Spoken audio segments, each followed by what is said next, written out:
This episode of Capes and Lunatics is brought to you by Tweaked Audio. Get awesome headphones, go to tweakedaudio.com and use the coupon code Southgate to get 30% off, free shipping, and a lifetime warranty. Or you can get there through the link on our website, southgatemediagroup.com. Recording has started. Hello and welcome once again to Super Connectivity.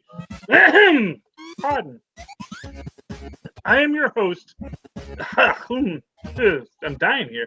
I'm your host, Charlie, the Professor Esser, and with me, as always, is the man of the hour, the man of the moment, the man of the millennia. Phil Perich. That's the guy. Don't go into the light, Charlie Esser. Oh yeah, the light. You gotta watch out for the lights. Yeah. So, what's there to talk about this week? Well, you said before we get to all this week, you said there's something about last week's Agents of S.H.I.E.L.D. you wanted to. Oh, well, so this is my thing. I may have mentioned this. I'm not sure.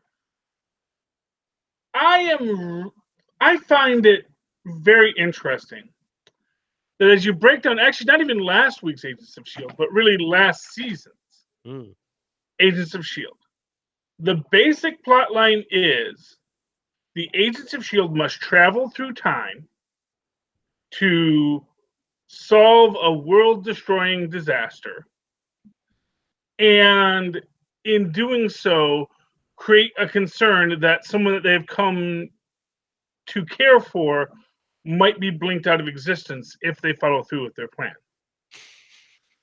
And it just strikes me as interesting that could just as easily be the plot of Endgame. Yeah. And yet this was the season before. And, you know, they talk about, oh, well, we don't know and we don't this and that. But I don't know, man. I got to think that they are, even if they're not keyed into what's going to happen in the movies, they obviously are keyed into what themes are abounding. Or do you think maybe if the movies did know they were going to do that, maybe that's, maybe it's a sign that they don't know what the other side's doing, because wouldn't the movie side be like, don't do that, we're kind of doing that in Endgame? Well, but for what it's worth, as I've said, they definitely have to have some kind of Bible, because the minute they start saying, oh, let's do a time travel story, there's got to be rules in their Bible about how you handle time travel. And yeah, maybe it's just a coincidence. Coincidences happen all the time in comic books. Doom Patrol and the X-Men is a common example. Have you seen the last episode of Doom Patrol yet, Phil? I'm like halfway through it. Yeah, I didn't finish it. I'll probably finish it when we're done. Yeah, but I'm waiting for it. Like I said, I am not going to be renewing my DC universe. It's one more streaming service, and it's like, because I thought, let me see the Titans, and it's like I can't even get to the Titans. Yeah, I think critically, I think people like Doom Patrol more than that first season of Titans. Yeah, well, I definitely am inclined to agree just for myself, but then again, I also think that Doom Patrol kind of speaks to it's a very fan-friendly version of the Doom Patrol, meaning that it's something that's written for people that kind of like that fourth Wall-E stuff. It's definitely something Charlie Esser would like. Well, I think with a lot of like this, the live action comics, on DC and Marvel side, I think using some of the lesser known properties was working out better because people don't have as many expectations with stuff. With Titans, if nothing else, if you've never read a comic, I'm sure there's people who've watched, the cartoons, even Teen exactly. So yeah, Doom Patrol, the general public's like, what is this? I know nothing about this. Yeah, exactly. And so they could do a take on it that doesn't, it's like this. I cannot tell you if it's comic accurate. And I probably couldn't tell you even if it's ever been comic accurate, because, as with a lot of characters, they do have multiple versions that have come through many times. But certainly what they have created in Doom Patrol is something that people do seem to enjoy. But, I guess for me, it does come down to the fact, but I'm not a DC fan. Mm-hmm. And I do think that that's the biggest difference between what we're going to get with Disney Plus and what we're getting with DC Universe. Oh yeah, the Disney Plus is genius because it's like, oh hey, you're not a Marvel fan? Okay, well we have Star Wars. Hey, you're not a fan of that stuff? Hey, we're gonna have a bunch of cartoons. We're gonna have 30 seasons of The Simpsons. We're gonna Yeah. what other? There's some other TV show they're putting on there. I forget what they announced, but it wasn't like a Marvel or I forget what it is. But yeah, they're Yeah. adding more and more stuff. So Oh yeah, exactly. And they do have that deeper pocket. oh yeah. And I think that's cool. But even if they were only doing like what DC Universe is doing, because I am a Marvel fan, I would probably be much more Oh yeah. inclined towards that because and they are doing the more. I mean, really, Swamp Thing is an obscure character, and And that's their third one. it's like too the Marvel thing, even if that's all it was, the original TV shows they're doing, like, well, Falcon and Winter Soldier, Yes. we'll call it for now. I mean, all that stuff's spinning out of the popular movies, Hmm. the DC stuff's not spinning out of anything except for, hey, this is our take on these comic book characters. Yeah, and that I think hurts them. I mean, that is what I definitely think. I know they want to say we want to sort of have our movies be standalones, and that's fine, but they do have to share a universe, and I think that one of their biggest problems is that they don't know what kind of universe they want to share yet. I think the DC one maybe like kind of scares off like the casual fan or the person who's not as familiar, at least with the Disney stuff, you're like, I'm gonna find something. Well, exactly, yeah, because if nothing else, you're going to get the gummy bears back. Yeah. And that, like, to me, that there's all of this. There's a lot of Disney content that is really hard to find, especially from their 80s cartoon library. Because they had a number of things, and one of these things was the Gummy Bears, which was an amazing series. Gargoyles is the other one where you can't really find it anywhere, but this is something that Disney has in their back pocket. So they have these nice deep pockets of shows that they can put on Disney Plus, and I think that is another problem that DC is having with DCU. I mean, they put on the Super Friends, but did they even do the late '80s Super Friends when they had Cyborg and Firestar on them? I haven't been watching a lot of I haven't been watching a lot of that stuff on there. Yeah, I don't know. I mean, Yeah. they're always adding, but yeah, I never know what's on there at the time. Mm-hmm. That's the other thing I think. I think when Disney releases theirs, everything's there's gonna be a whole ton of stuff. DC keeps at it seems like they keep adding a little at a time, a little at a time, and a little time. Yeah. Disney, they're just gonna be like, Well, exactly, because what does it hurt to do that? Because what that does, it just means you can sit there and you can do like I do, where I'll sit there for a half hour trying to find something to watch, and then I just will watch Dobie Gillets. you already own it all. Own it all. It's sitting on the mainframe, I assume. So yeah, why don't just Yeah, well, I mean, they're gonna have to load it up, yeah, but yeah, eventually it's all gonna be sitting on the mainframe. So yeah, why don't dump it in there? well, exactly, and I think that is their big selling point, and it's not like DC and Warner's doesn't have stuff that they could just put up there. I think they wanted that DC app to be the first one, but it's like, well, if it's not if they're not as much value as the Disney one, it's like, who cares if you were first? Well, exactly, and not for nothing, it actually hurts you because sure you were first, but all that people remember about you is there was nothing on it when I went there. And you're helping Disney. They're like, hey, let's not do that. Let's take our time and Well, exactly. Well, I mean, but isn't that always the story with Marvel and DC? Is that Marvel takes their time.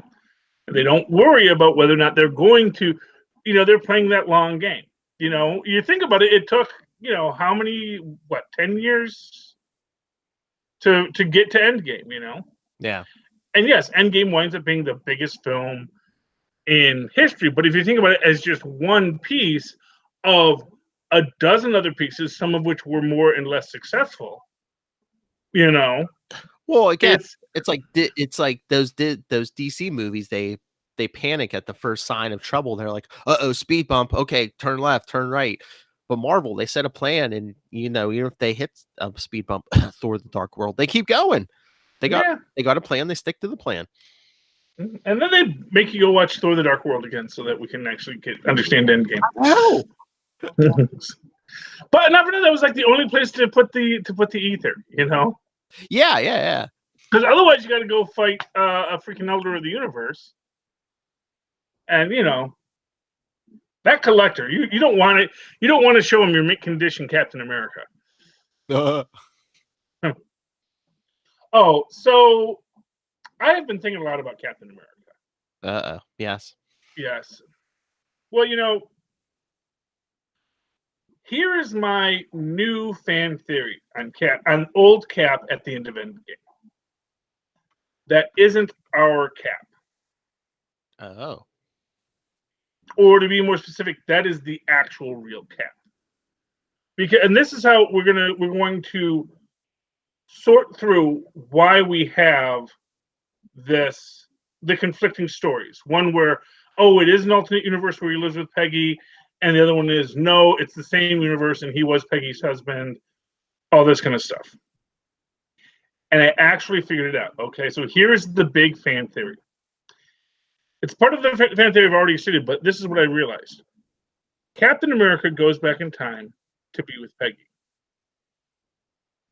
but realizes he is still frozen.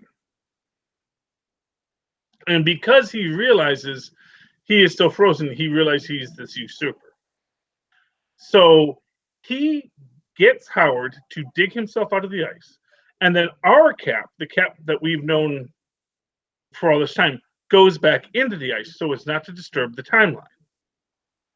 So he is still found, but it's the same Cap living the same life over and over and over and over again. Ah. And because he has his photographic memory, he knows what's going to happen, but he also knows how he needs to react every time, too. Meanwhile, the Cap who is pulled out of the ice, because they know they cannot reveal that he's Cap, he has to keep that low profile, which is why Peggy doesn't have any pictures of her husband. Yes, but when he comes back to the present, like he acts like he knows Sam Wilson. If that's the guy, because he was probably going to Sam Wilson's VA group. Yeah, but wouldn't Sam recognize him? He's just one more guy in the thing, and you know he might have put on a baseball hat because you know you can't tell who anyone is if they have a baseball hat on. You know that. First rule of incognito. No, but and even if he doesn't know Sam, he could have told himself about Sam. So he could say, "Listen, this is everything that's going to happen, and this is how everything is going to go out. But at that time, I need you to show up there." Because here's the thing: I think that the real Captain America went off and had his adventures and got his life. But you know, when they say he shot past his rendezvous point, which means that they saw him in the time stream, but then he just didn't get off where he was supposed to. So he went somewhere else. So maybe he went to the future, maybe he went to the past, maybe he went to go fight Kang. Maybe Kang pulled him out of the timeline because he was causing too much trouble. I don't know. There's lots of possibilities here, but I think that old Cap we see at the end is the Cap that Cap himself dug out of the ice to be with Peggy Carter. I think doesn't make perfect sense, but it's as close as I can get to squaring the circle. I think you're thinking too hard. Whether he went back in time in the same timeline or it was an alternate timeline, I think it was just he went back in time. Yeah, I mean, there is that theory that if he, like I said, the biggest problem with Cap going back in time to be with Peggy Carter is that it's insanely selfish because A, there is that Cap still in the ice. B, Bucky's still a prisoner of the Russians. C, he's letting Hydra rise and millions of people die just to keep his secret of being with Peggy. Like I said, the only way that works is if it is an alternate timeline. Yeah. Which again, Agents of S.H.I.E.L.D. do call out that we're in an alternate timeline, you know, that we changed the timeline. If he's in that changed timeline, then he is living his life, in which case he can undo all the things, and then he just has to go back to another point in time to live out the last few years, you know. Just has to go back, would have to go back post the second snap, and then just show up at the location. But But that only works if he is in an alternate universe, But if you want to say no, it is the Cap from our universe, and the only thing that makes sense is he pulled that Cap out of the ice, who got to live his life, and he could have told him all the stories. This is what's going to happen. This is how you have to handle it. And then he went back into the ice. You want the truth, Charlie Esser? Chris Evans was leaving. I don't know if they put that much thought into it, but they were just like, we want to give him this happy ending, And, but I agree but it's not a happy ending. I agree with you. It's not very Cap like. It's it's almost like him giving up. Yeah. And again, it's not a happy ending because first off, there are no happy endings.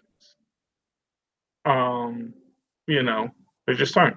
And it would the Patriots. And it's I'm sorry, what? Don't tell that to the owner of the Patriots. Yeah, well, no, I'm just saying it's if you cheat,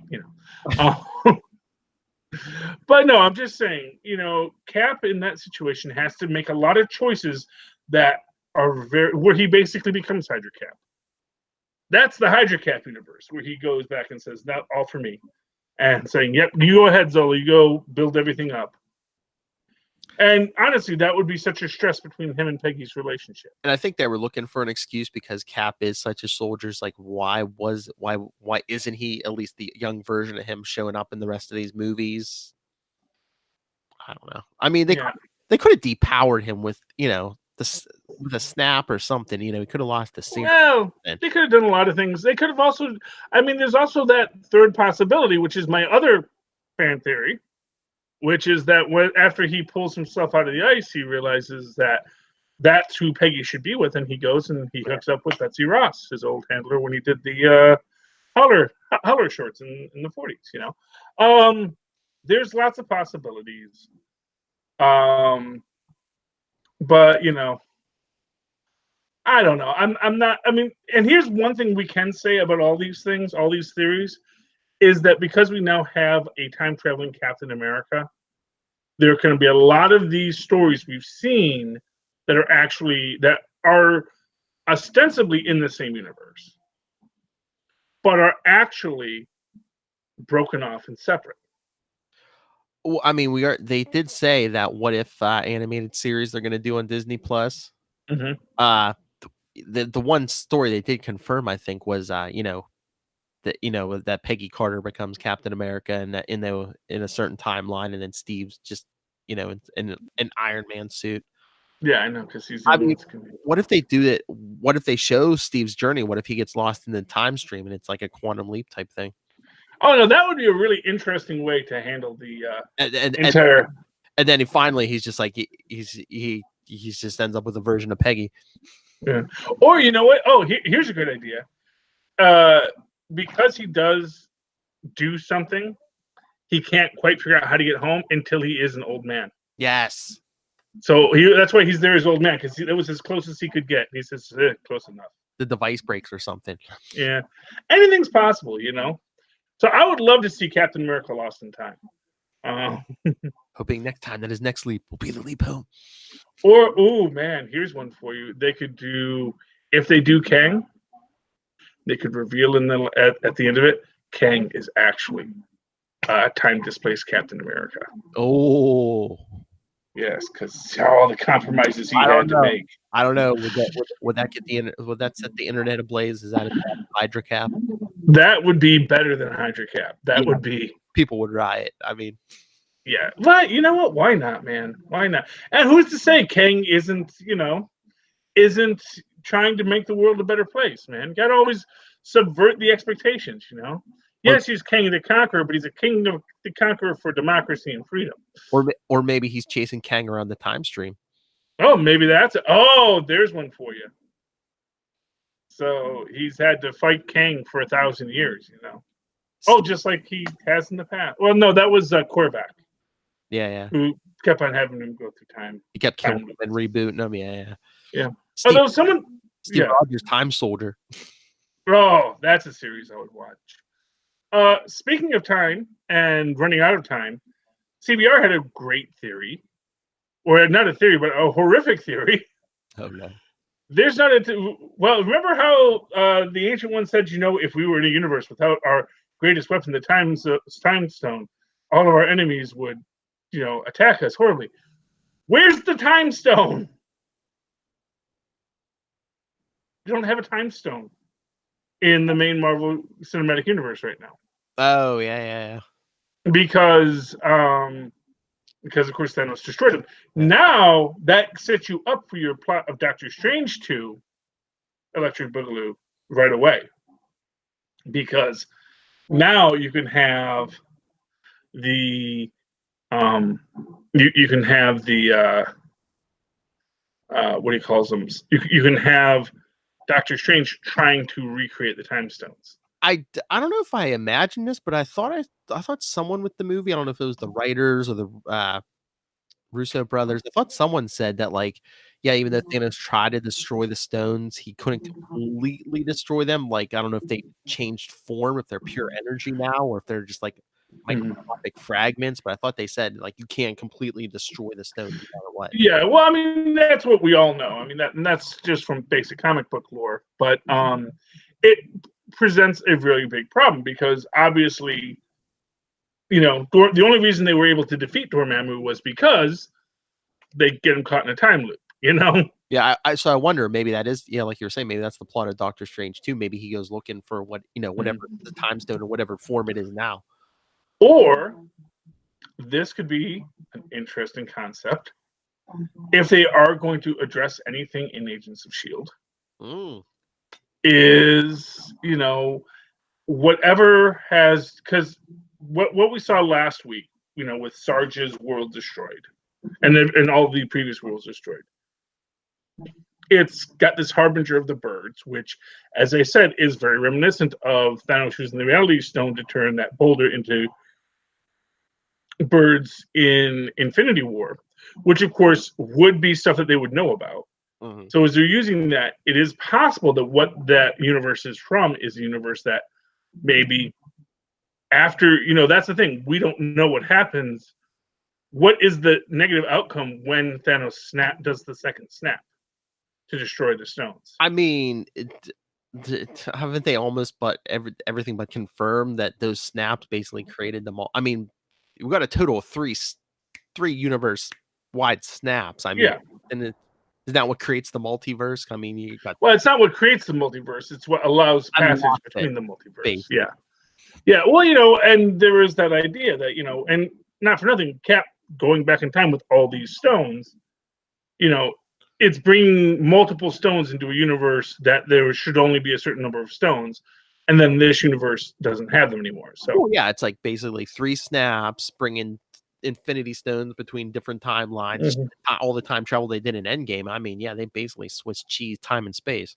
Yeah. So, and as I said, if you listen carefully, everyone listens for the Iron Man key, but you're listening to Cap and Peggy dance. There is that distant rolling thunder.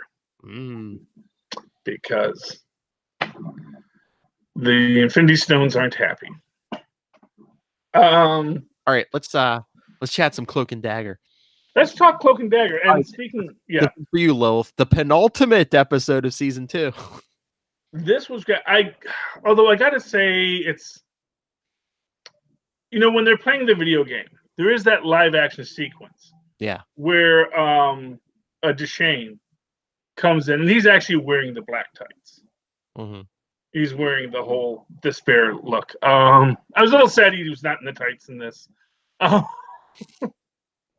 Yeah, it I don't know. I mean, I know it's not like just the music thing. I was just like, I don't know. It's not despair. No, well, it is despair. I mean, man. You've never listened to the blues, man. I mean, it's not a comic accurate version. No, it's but none of it's comic accurate. No. Like I said, they gave everyone Captain Marvel's origin. Yeah. They gave Captain Marvel Miss America's origin, and it's. But they did call Luke Cage and Karen and Luke. Yes, Karen they did call out Luke Cage and Karen Page. Luke Cage and Karen Page. Yes, and not for nothing, that is an important moment because it does show there is connective tissue. Now, this is the thing: you can have all these guys being in alternate timelines, And you can even say, well, when the snap occurred, that caused a lot of time. There was a lot of that basically because the agents were doing their time travel shenanigans. There were a lot of shocks that went through the multiverse, and in this way, there have been a lot of changes. But that means that you could actually have any of these characters still come up later, and they don't actually have to be tied to the original Netflix series or Agents of S.H.I.E.L.D. So you could have, as an example, if right now the Agents of S.H.I.E.L.D. are in an alternate timeline, and that's just their timeline, they all existed in the original MCU timeline. Yeah. So you can have a Melinda May show up there, and it doesn't necessarily have to be tied to the Melinda May that's in the series. Yeah, but I don't know if they'd have her appear in the MCU because would that confuse a lot of people?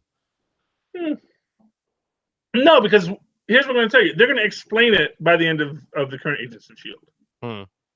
So the end of Agents of S.H.I.E.L.D., they're going to say, there are all these dimensions, and even we're in a different dimension than what was originally, in our original dimension, when Thanos came, Graviton blew up the planet, and that handled the whole Infinity Stones issue. And not for nothing, you could have them, this is what I was getting at, you could have them possibly try and solve this problem. Have them start recreating the Infinity Stones. So you could actually have them, when they all get back together, say, well, apparently Thanos, because like I said, by the end of the series, they're going to talk about the snap and all that kind of stuff. So they would have known by that. And they're going to say, yes, after the snap, after the Thanos did a second snap, destroyed the stones. We know this because we got debriefed by the Avengers, by Black Widow. It says, but in order to handle this new problem, we need to recreate these stones. Yeah. Or at least figure out what's going on with the reality stone. Because otherwise everything's going to turn into birds. So that's one theory. I don't know. It's a possibility. But yes, so Cloak and Dagger. I think we got a great origin of Deshane. We see that basically he has drained everything from his former doctor. That is like such a tragic story, but it's so so much of so many things. And we do realize that Dagger's mother is alive, because at first I wasn't sure if she had killed herself and she just wasn't talking about it. I wasn't sure if she was just missing. They kind of glossed over that. Yeah, I think it was just she's on a bender again or something. Yeah, but we do see that she is with the other people that are part of the audience. Yes. For Deshane.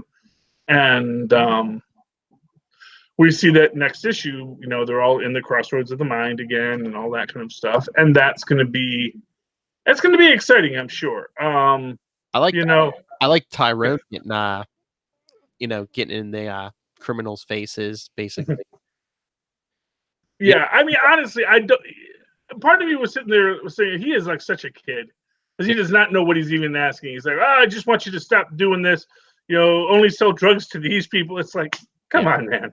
Don't deal drugs to the kids, and Yeah, but but it's great him throwing the people off the building and then catching them and bringing them back up. Like they did in Winter Soldier. Yeah, they kicked who was that? Sitwell off the roof. Oh, Sitwell off, and then they bring him. Yeah. Although it doesn't really work that way, but okay. Yeah, I know. Because actually, when he grabs, they should still be falling through Cloak. It's But I energy. Like you were saying, all the stuff he was saying to them, don't sell drugs to kids and stuff, and do this and that. It's like, that's such a kid thing. Well, yeah, he is a kid, so I'm glad he wasn't making too much sense. Well, actually, I mean, he didn't even say don't sell drugs to kids. He was like, that's fine, it's just for the kid. It's just. Oh, I thought he said. No. He was like, don't sell. I thought he said no kids or. No. He said specifically was people who were selling drugs to exploit other people. Yeah. Which is, again, just this simplistic view of it. It's like, yes, Deshane is maybe using drugs to control people, but actually, I mean, I don't even know if that was even the case. if these people were even really drugged for the most part, or if they were just being, despaired into it by Deshane. And Mayhem gets some interesting things. And Mayhem being a little bit too kill happy, I think. Mm-hmm. Although it's interesting when it's like at first she stops Tandy from attacking the girl, and then it's like, no, because we can use her, and then, well, we're not going to get anything from her, so might as well kill her. And that is, it's an interesting shift for the whole thing. I know. I mean, I guess for the show it works, but at the beginning of the season, I thought Mayhem was going to be a little more over the top, maybe, and maybe even a little more violent. Well, she's been pretty violent. Oh yeah, she's been violent, but I just thought it was gonna be like a massive kill spree or something. I mean, she seemed a little too analytical, Well, right now, and that's the thing. Right now, the other one is still in there, as she said. Yeah. She's in here too, but she's letting Mayhem drive. But just because Mayhem's driving doesn't mean that because. Oh, by the way, did you see the preview for the next Immortal Hulk? I think so. Yeah. With Banner in the limousine with the mustache? No. Oh, okay. Yeah. It's pretty cool. But basically what this is like, I think it's the next issue, but they had like the preview out for it. Basically, Joe's just been in charge. Oh, nice. But in Banner's body. So Banner wakes up and he's in like the blue suit and he's growing out a mustache. And he just realizes they were in Reno and he's going to a motel. And is he going to be like the new boss in Vegas? Who knows? Who knows where it's going to go? But it's undercover. Oh. Yeah, it's just neat the idea that Joe Fixit came out, but he was in Banner's body, and yeah. But like I said, there's no reason for Joe Fixit not to have superhuman strength even in Banner's body. So, exactly. So it's got to unwrap that mind. But yeah, I mean, Cloak and Dagger was a lot of fun. I'm not fun. It's a very depressing thing. And actually, they had like 6 things that if you or somebody is committing suicide or wants to commit suicide, call this number, which is very sad because there is a lot with people feeling at the end of their ropes in this. And they had human trafficking this season too. Yeah, I mean, but that's basically Cloak and Dagger. I mean, they're always like helping, like the people with hope and yeah, and it's kind of cool in that, and this again, it goes to this idea of how they're violating the comic book story, but at the same time, they are being true to the ethos of the characters. Yeah. And that's what I think is really great about it. Although I did love that video game sequence last injected with radioactive heroin. Some of those graphics did not did you ever see like that X-Men arcade game from like the 90s? Yeah. That's what it reminded me of, yeah. Oh yeah, well it's very much of that style, man. That's that 16 bits, man. Oh yeah.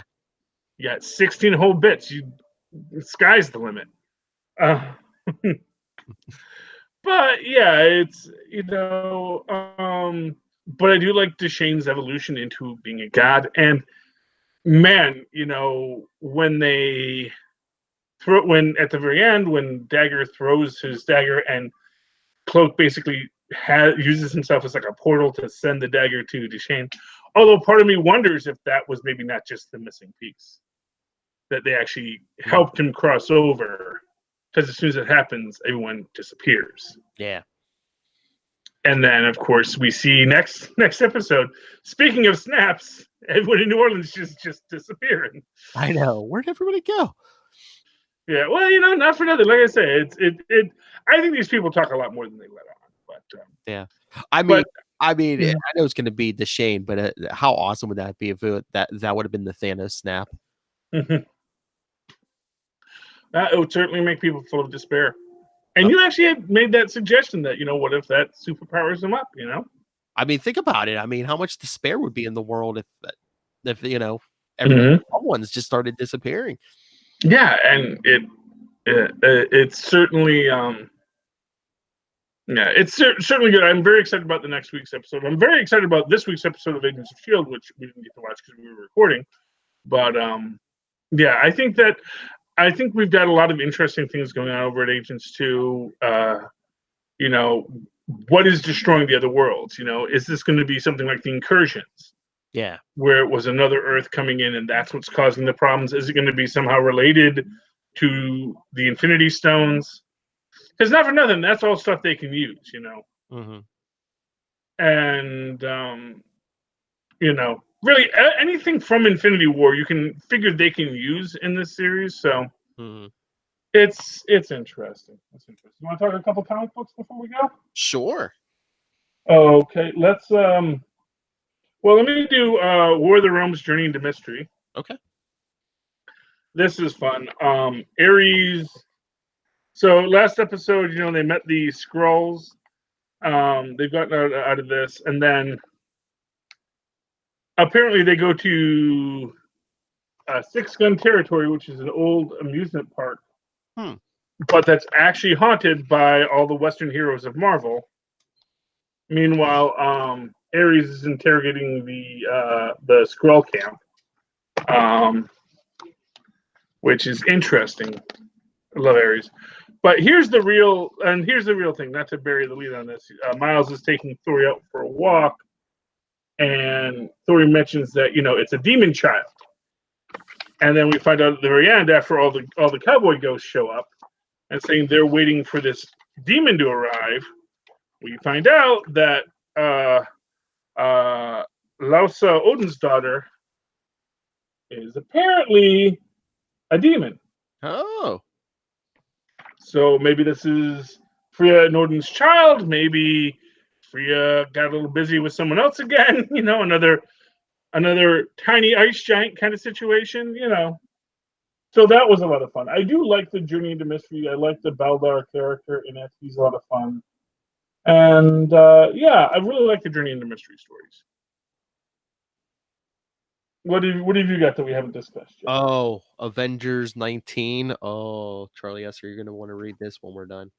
Okay, what happens? A lot of Gorilla Man.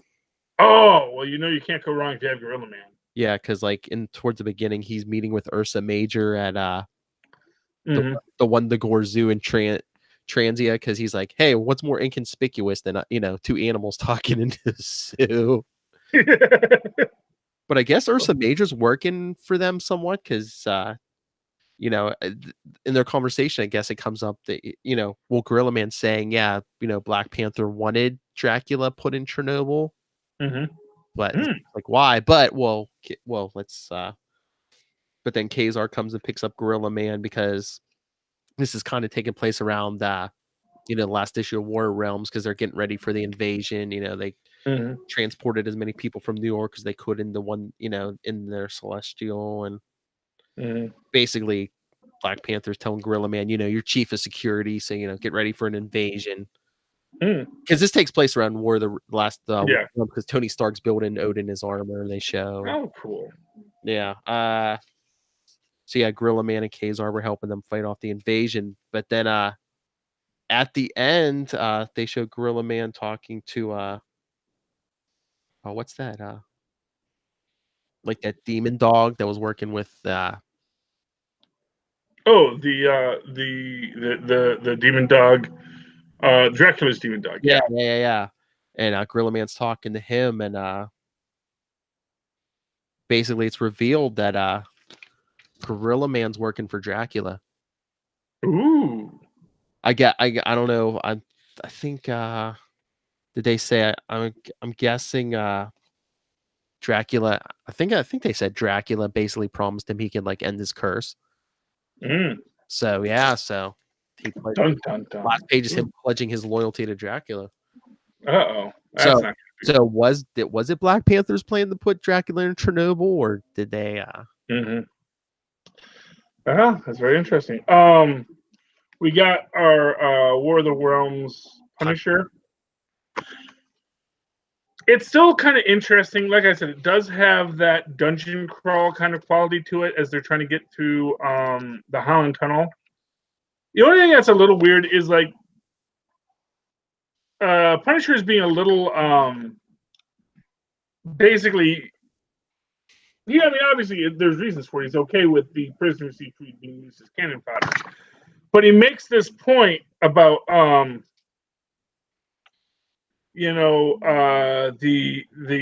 this monster's eating one of the prisoners, another prisoner says, "Shoot it, shoot it, shoot it," and then Punisher shoots the prisoner who's telling him to shoot the monster, and then makes a statement like, "Oh, every bullet is precious. I can't waste them." It's like, you just wasted one.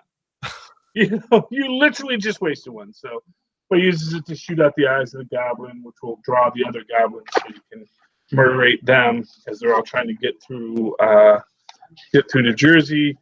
Like I said, it's a great dungeon crawl. It's a lot of fun, and then basically what happens at the very end is after they've defeated the last round of monsters, one of the prisoners grabs a gun and says it's time for us to, renegotiate the deal. Huh. So, and then next episode is the final episode. But it was a lot of fun. I mean, like I said, if you liked the Ares Limited series, I think that this is a very reminiscent of that, and it has that strong dungeon crawl kind of thing. So if you ever wanted a really cool Punisher in a dungeon crawl story, this is definitely one for you. Yeah. What else we got here for Doctor Strange number 14. Okay, how's him and Clea doing? All right. Well, it's basically Doctor Strange searching, for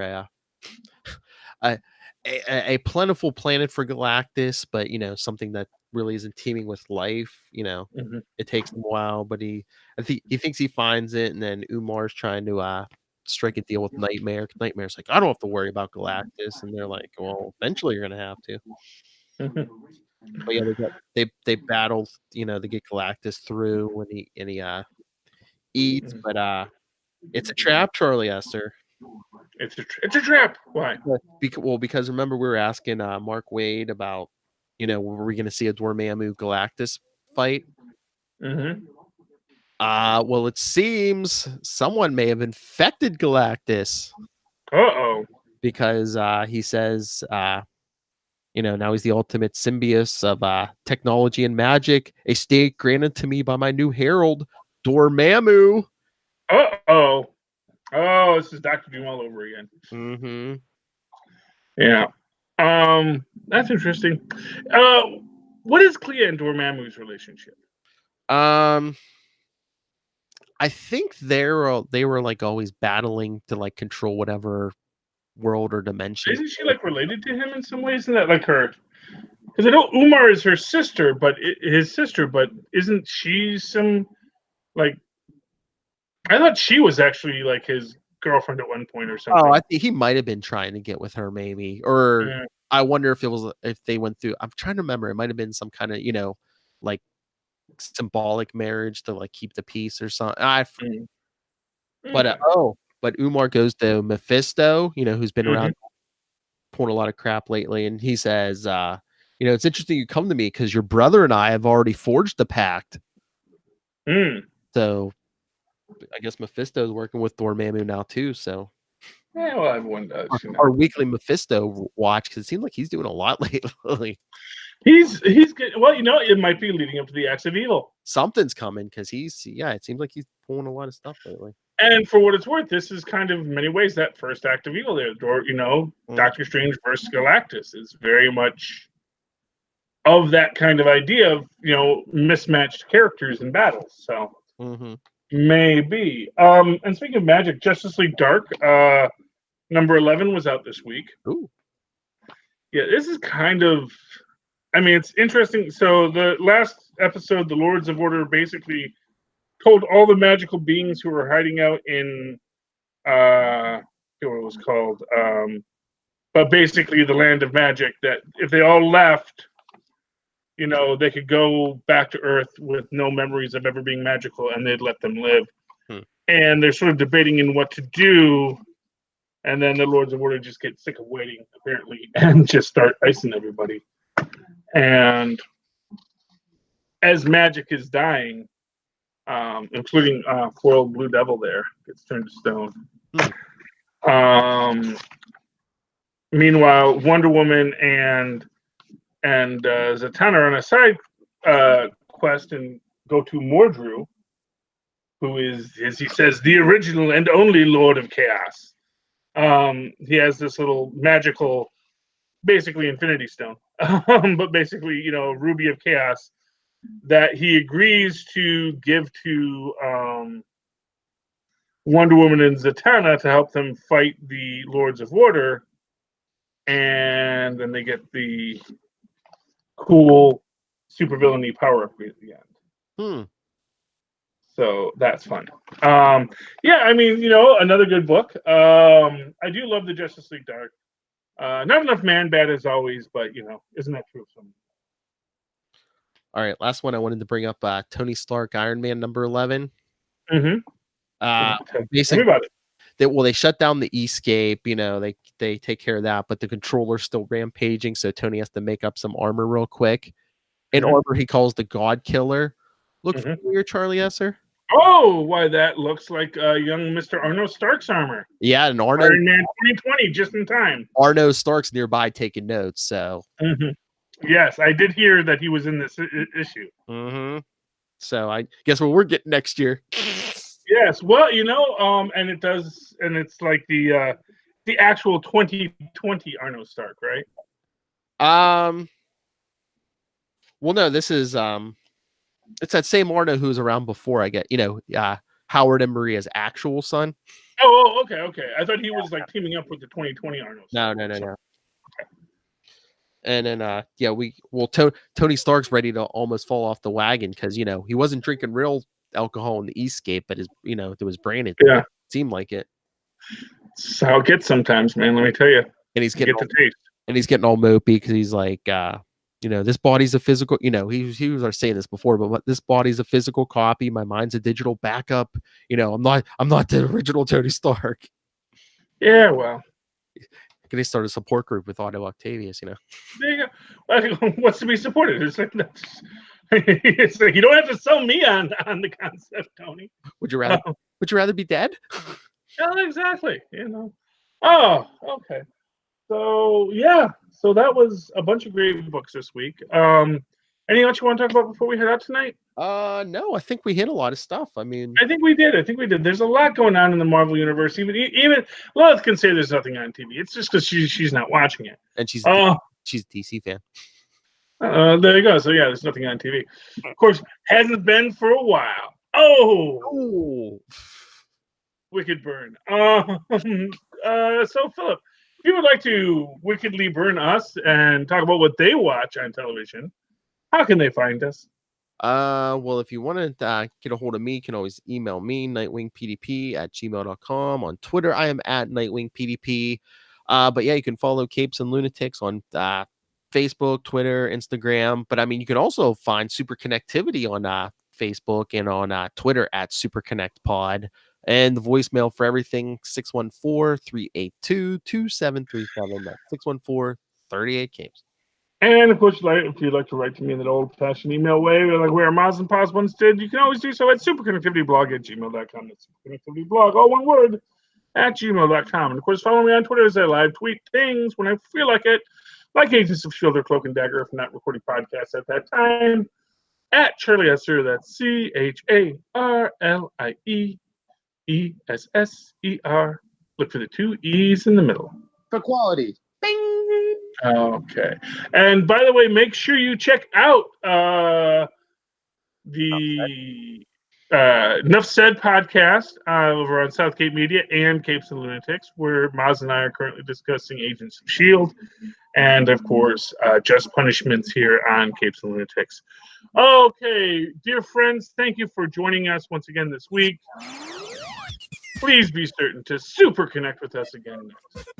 Good night. Good night. You're about to fall asleep. Yeah, I am about to fall asleep. Man, you're lucky I didn't fall asleep in the middle of the show. Just as far as I know, I didn't. I don't know. This could all be a dream right now. Yeah, I know, Charlie. So we're done an hour ago. Yes. Okay. Oh, a dream. Oh, a dream. A horrible, horrible dream. This man gives you his all, people. Yeah. No. I'm not even drinking whiskey, man. That's trying to be sober for the show. Well, sort of, beer. So